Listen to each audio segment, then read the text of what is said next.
would you say to critics that suggest that the problems in Greece suggest a flaw in the European euro experiment?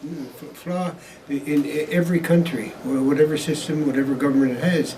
If you're going to have stability, you have to have fiscal balance, and Greece hasn't had fiscal balance. Greece joined the European Union, then it joined the euro area at a time when its per capita income was probably a third that of Germany, and yet they put on social welfare payouts that reflected a very rich country, overburdened the finances and built up the debt-GDP ratio well over 100% of GDP. So at this time, then, when the budget is very subject to interest rates, higher or lower interest rates, because of the service and the debt, and this is a problem. Greece just has to buckle down and balance the budget. They had this year a 12.7 deficit, which is just completely unheard of in any country. No country in the long run can survive with that, especially if it's got a very high debt-GDP ratio.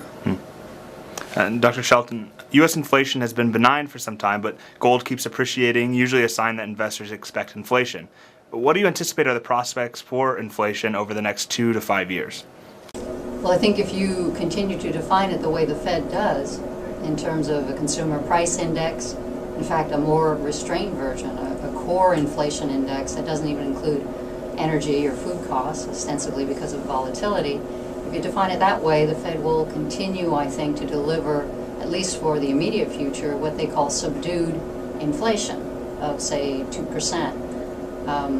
Following that, say even as late or as early as the end of this year, I think you could start to see the forces unleashed for more substantial inflation, because capitalism always has a will to come back.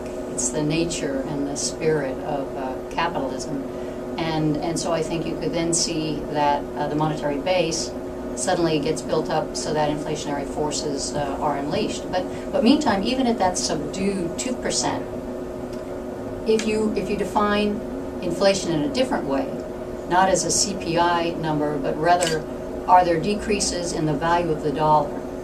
Are there decreases in your purchasing power relative to global commodities? And do you have faith in the value of the dollar as a store of value?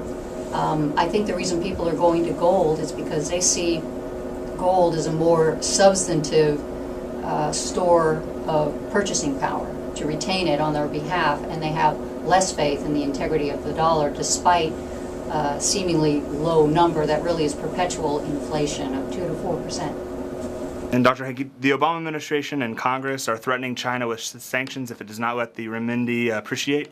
What should be China's response? Should Chinese leaders heed these threats?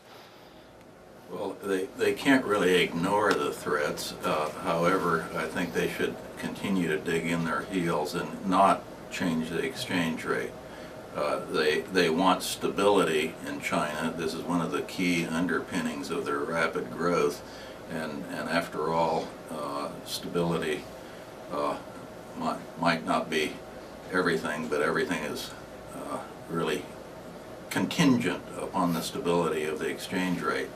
What they should be doing, I think, however, is focusing on making the yuan convertible. And that is removing gradually the capital controls, or just removing them in one big bang, but leaving the exchange rate fixed. So the real battle is whether China should be in a unified currency area with the United States in a dollar bloc, or be pushed out of the dollar bloc and allow its currency to float and be more flexible. And it's kind of ironic, the U.S. is the big one trying to push them out of the dollar bloc, but they do retain stability by staying in the world's premier currency bloc, the dollar, and that's what they should continue to do.